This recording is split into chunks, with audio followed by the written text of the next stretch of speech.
Welcome to the Enigma Daily, everybody. Thursday edition. Sorry about yesterday, but got caught up doing other stuff, man, and had to skip that episode. But today, we got a great episode around here on Thursdays. We like to talk about biblical prophecies, ancient history, lost civilizations. And I got a good one for you right now, coming out of the right up this channel's alley right here. As always, the link to this article will be in the description of the video, and it is an article trying to debunk that the city of Sodom and Gomorrah was actually ever destroyed. And I'm going to show you the two reasons right now why this is a complete and total lie, and then we'll go over it in more detail. But first, here's the article by the Scientific American right here.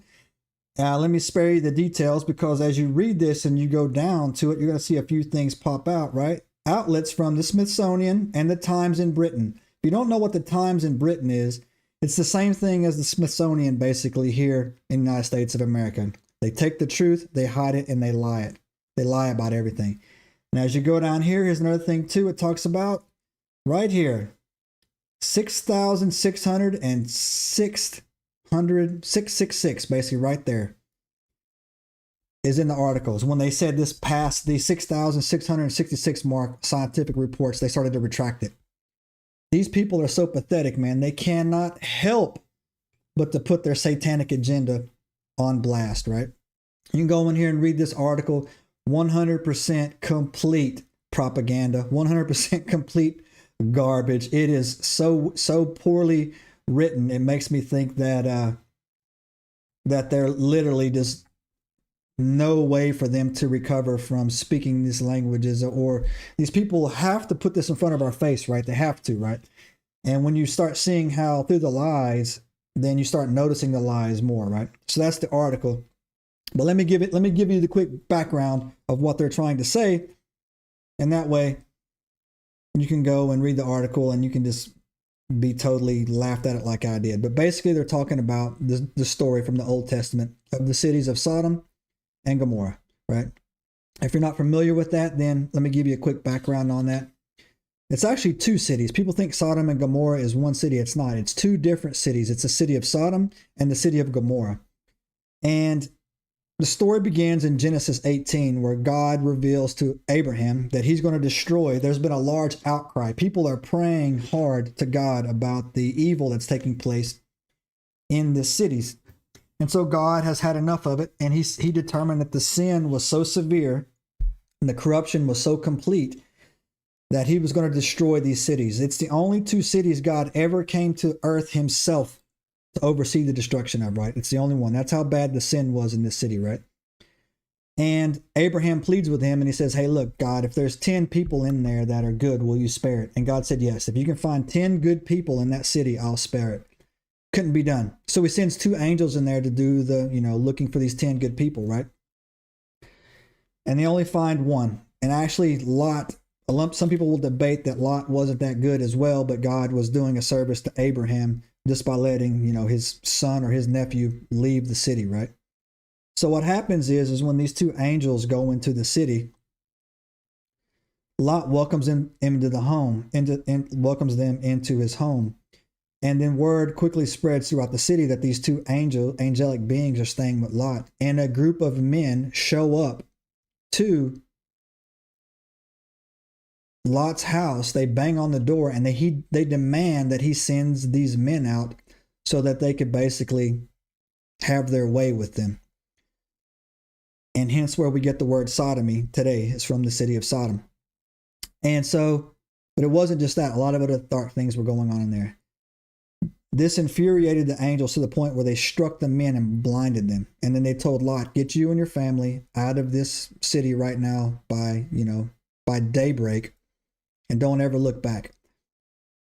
So he gets his wife and his daughters, and they leave, and they're, heading out to the city, and they're going through, and then the destruction happens. Now, the destruction, and I've seen videos on this, sulfur rained from the sky. Fire literally rained from the sky and destroyed Sodom and Gomorrah completely in one night, right? Lot's wife can't resist the temptation. I don't know why. She looks back, and then she's immediately struck down and turned into a pillar of salt, right? The pillar of salt thing, people want to say that This was some kind of maybe nuclear blast that took place, like a bomb or an orbital strike. That wasn't the case. I've watched videos and read articles about how archaeologists have excavated the ruins of these cities. And really, there's not much left to them, really. They just know where the area is at, right? But they've uncovered, during the excavations, they uncovered these sulfur balls, right?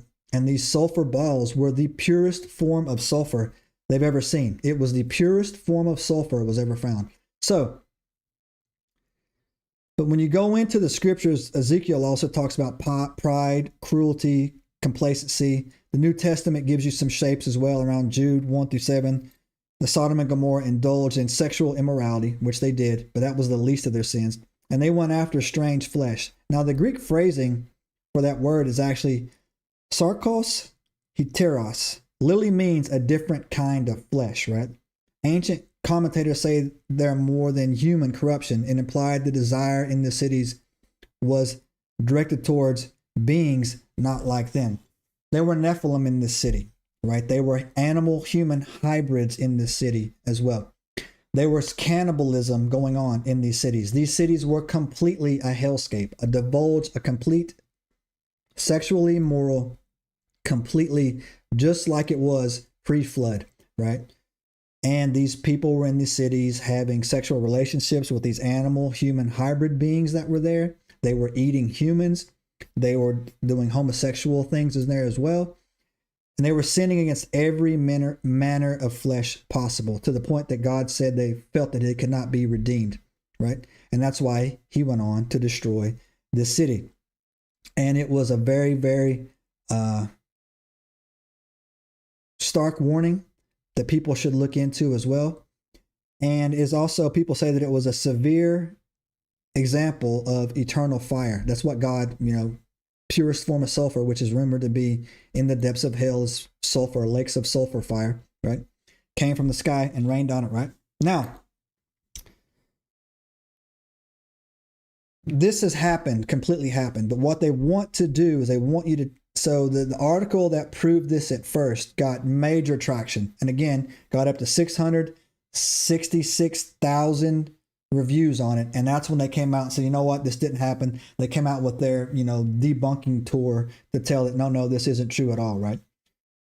Because if it was proved true, it proves the Bible true. If you prove one thing about the Bible's true, the whole satanic narrative that they tried to build your life on falls apart. And that's what this article was doing. But again, it's 2025 now, almost 2026. You can't help but notice the complete and utter destruction and total dismantling of this satanic agenda that's taking place, that's going on in our news. Everything you see on Netflix, TV, whatever. I was watching Stranger Things episode 5. It's almost unwatchable with the blatant homosexual undertones, with the blatant blasphemy. They say GD and Jesus Christ. Every other sentence they say it in there. And this is par for the course for Netflix. And it's getting destroyed on every major platform. TikTok, X, YouTube, Rumble. They're just destroying it, right? It's actually a shame, because I really did enjoy that show. Season 4 I thought was amazing. Season 5, I just don't know. They're going all in on their satanic agenda on that. But again, too many people notice. Bible sales in the United States of America have skyrocketed levels to never seen. There's been a huge revival taking across the whole entire planet. The whole planet is a revival or a coming to Jesus. And what we're seeing right now is the death of the satanic cabal, or whatever you want to call it. And I always say this is because their primary method of speaking is in symbolism. That's the only way they know how to talk, right? They can't survive in the light. So once people wake up to their symbolism, they're cooked. There is no other way for them to talk or speak. So now that people are waking up and seeing the symbolism, and they're seeing through the lies, this is what you're seeing. And they can't survive in the dark. So it's a really fun article to read if you want a good laugh on how pathetic they are trying to disprove this story that's been proven time and time again. It reminded me of how they were, for a while there, they were trying to disprove the Great Flood, right? They can hide the literature, but they can't hide the scars or the artifacts left on the earth, right? So anyways, links in the description of the video. Go check it out. But Sodom and Gomorrah absolutely did happen. God did send 2 angels down here to rain fire on these cities. He was the only cities that he actually came to earth to oversee the destruction himself. That's how bad things were when this was going on. Anyways, good times, good stuff. Let me know in the comments if you disagree, agree with me, have any, you know, theories on it yourself. I'd like to hear it.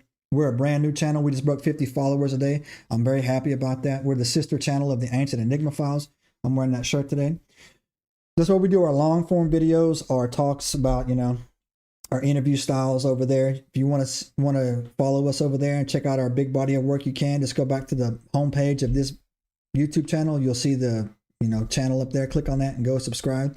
If you're new to us, please give us a subscribe. Please give us a thumbs up. Or if you didn't like it, please give it a thumbs down. Just let me know why. We're trying to dial in our format here. We want to, you know, make sure we're getting things right to create the best product possible. The subscribe doesn't cost you anything, but it helps us out immensely. You don't even know. And we are looking for feedback, and we value that. So anyways, guys, that's our Thursday episode. Apologize for yesterday. We will be back to tomorrow, Friday, with another good episode. Tonight on the Ancient Enigma Files, we're going to be talking about the Watchers. I've got their names, their receipts, and we're going to be digging into what exactly they are in the Book of Enoch. So if you're interested in that, join us tonight, 9 p.m. Eastern Standard over there. Until then, I will see you guys tomorrow. Have a good one. Subscribe now and turn on the notifications to join us on this extraordinary journey into the unknown.